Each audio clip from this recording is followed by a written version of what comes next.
Bulletin में सबसे पहले बात करते हैं कैबिनेट मंत्री सौरभ भारद्वाज की। सौरभ भारद्वाज ने उपराज्यपाल वीके सक्सेना को एक पत्र लिखा है। यह पत्र सर्विसेज सेक्रेटरी को लेकर लिखा गया है। सौरभ भारद्वाज ने एलजी से सर्विसेज सेक्रेटरी के तबादले की फाइल पास करने की अपील की है। लेटर में सुप्रीम कोर्ट के आदेश का हवाला दिया गया है। सौरभ भारद्वाज ने लिखा है कि हमने 2 दिन पहले सर्विसेज सेक्रेटरी को हटाने की फाइल भेजी थी। ये फाइल हमने सुप्रीम कोर्ट के आदेश के बाद भेजी थी। पत्र में आगे लिखा है कि दिल्ली सरकार कई प्रशासनिक बदलाव करना चाहती है और इसका अधिकार दिल्ली सरकार को सुप्रीम कोर्ट ने दिया है। सौरभ भारद्वाज ने जोर देते हुए लिखा कि प्रशासनिक बदलाव के लिए सर्विसेज सेक्रेटरी का तबादला जरूरी है।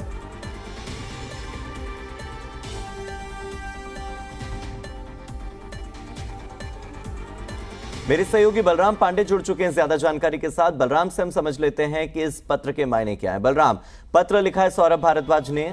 आपसे पहले जब मैं जुड़ा था मैंने प्रोसेस के बारे में बात की थी कि अगर एक बार यह अधिकार सुप्रीम कोर्ट दिल्ली सरकार को दे चुका है कि पोस्टिंग और ट्रांसफर दिल्ली सरकार करेगी, तो उसके बाद इस प्रक्रिया में पेच कैसे फंस रहा है? क्यों इसमें उपराज्यपाल और केंद्र सरकार की भूमिका अब भी इतनी महत्वपूर्ण है? देखिए हार्दिक, आपको बता दें 11 मई को देश की सर्वोच्च न्यायालय ने प्रशासनिक सेवाओं पर नियंत्रण का जो अधिकार है वो दिल्ली सरकार को दिया था।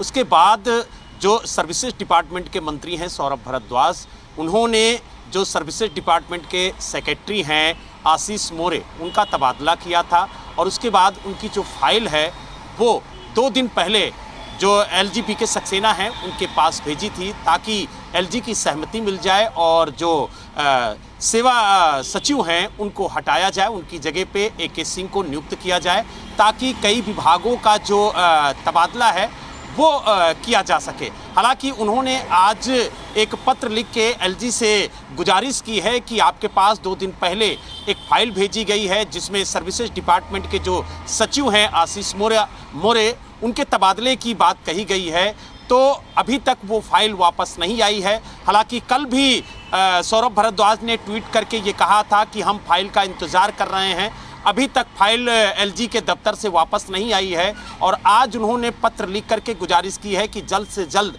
फाइल वापस भेजी जाए ताकि वो अन्य विभागों का जो ट्रांसफ़र है वो कर सकें। और उन्होंने कहा कि सुप्रीम कोर्ट का हवाला देते हुए उन्होंने कहा कि सुप्रीम कोर्ट ने ये अधिकार अब दिल्ली सरकार को दिया है कि वो ट्रांसफ़र पोस्टिंग कर सकते हैं और जो अधिकारी अगर काम सही ढंग से नहीं कर रहे हैं तो उनको उनके पद से हटाया भी जा सकता है। लिहाजा उन्होंने ये भी कहा कि कई विभाग के तबादले होने हैं, तो ऐसे में जो सर्विसेज डिपार्टमेंट के सचिव हैं आशीष मोरे, उनका हटना बेहद ज़रूरी है क्योंकि कई विभागों में अगर तबादला किया जाएगा तो कहीं ना कहीं वो अटकलें डाल सकते हैं। आपको बता दें पहला तबादला दिल्ली सरकार ने सर्विसेज डिपार्टमेंट के जो सेक्रेटरी हैं आशीष मोरे उनका किया था और उनकी जगह एके सिंह को नियुक्त किया था, लेकिन वो नियुक्ति कहीं ना कहीं नहीं हो पाई, उसमें पेच फंसा। यही वजह है कि फाइल एलजी के पास भेजी गई है और ये मांग की गई है कि जल्द से जल्द उस पर सहमति जताई जाए ताकि जो आशीष मोरे हैं उनकी जगह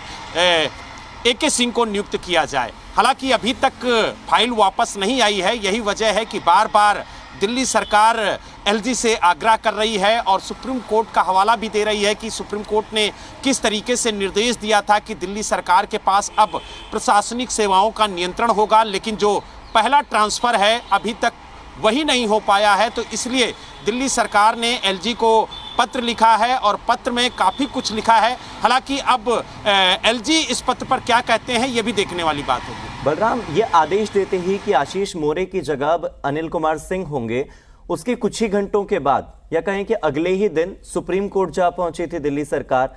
हम कह रहे थे कि बड़ी जल्दबाजी की है, थोड़ा समय देना चाहिए, लेकिन बावजूद इसके आप देखिए कि इतना समय मिल चुका लेकिन एक ट्रांसफर नहीं हो पा रहा है। फिर यह कहा जा रहा है कि आशीष मोरे ने फोन स्विच ऑफ कर लिया, वो अपने पद पर अब भी लगातार बने हुए हैं। केजरीवाल उन्हें कारण बताओ नोटिस जारी कर चुके हैं, अब नोटिस का जवाब अगर अधिकारी नहीं दे रहे हैं, ये क्या घालमेल है? मतलब एक तरफ सरकार है और सरकार की कोई वैल्यू नहीं है, अधिकारी सरकार को वैल्यू नहीं कर रहे हैं। आपको नहीं लगता कि सुप्रीम कोर्ट ने अधिकार दे तो दिया लेकिन फिर भी अब तक दिल्ली सरकार के हक में चीजें आई नहीं है? देखिए हार्दिक, आपको बता दें, जब सर्वोच्च न्यायालय ने ये फैसला सुनाया कि दिल्ली के अंदर जो प्रशासनिक सेवाओं का नियंत्रण है वो दिल्ली सरकार के पास होगा, उसके बाद सर्विसेज डिपार्टमेंट के जो मंत्री हैं सौरभ भारद्वाज, उन्होंने सर्विसेज डिपार्टमेंट के सेक्रेटरी आशीष मोरे का तबादला किया। तब ये सवाल खड़े किए गए कि उन्होंने नियमों की अनदेखी की, उन्होंने नियमों के तहत ट्रांसफ़र नहीं किया। उसके बाद नियमों के तहत सौरभ भारद्वाज ने उस फाइल को एलजी के पास भेजा। हालांकि 2 दिन हो चुके हैं, अभी तक फाइल वापस नहीं आई है, जबकि उस फाइल में साफ तौर से कहा गया है कि सर्वोच्च न्यायालय ने ये निर्देश दिया है कि अब ट्रांसफ़र पोस्टिंग का जो अधिकार है वो दिल्ली सरकार के पास होगा, और उसका हवाला देते हुए उन्होंने आशीष मोरे का ट्रांसफ़र किया है। हालांकि अभी तक एलजी दफ्तर से वो फाइल वापस नहीं आई है। कल भी सौरभ भारद्वाज ने ट्वीट करके कहा था कि हमें फाइल का इंतज़ार है, और अभी तक फाइल वापस नहीं आई है। उसके बाद आज उन्होंने एलजी को पत्र लिखा और फिर उस बात को दोहराया कि अभी तक फाइल वापस नहीं आई है। पत्र में उन्होंने सुप्रीम कोर्ट का भी हवाला दिया कि किस तरीके से सुप्रीम कोर्ट ने अपना फैसला सुनाया था, और उसके बाद उन्होंने न्याय संगत ढंग से ट्रांसफ़र किया था, लेकिन अभी तक आशीष मोरे का ट्रांसफर नहीं हुआ है। बलराम, वही बात है कि ट्रांसफर तो कर दिया, लेकिन पावर अब तक पूरी तरह से दिल्ली सरकार के हाथ में नहीं आई है। अब भी बहुत सारी चीजों के लिए केंद्र सरकार के भरोसे दिल्ली सरकार है। बहुत बहुत शुक्रिया इस जानकारी के लिए, आप मेरे साथ बने रहिएगा।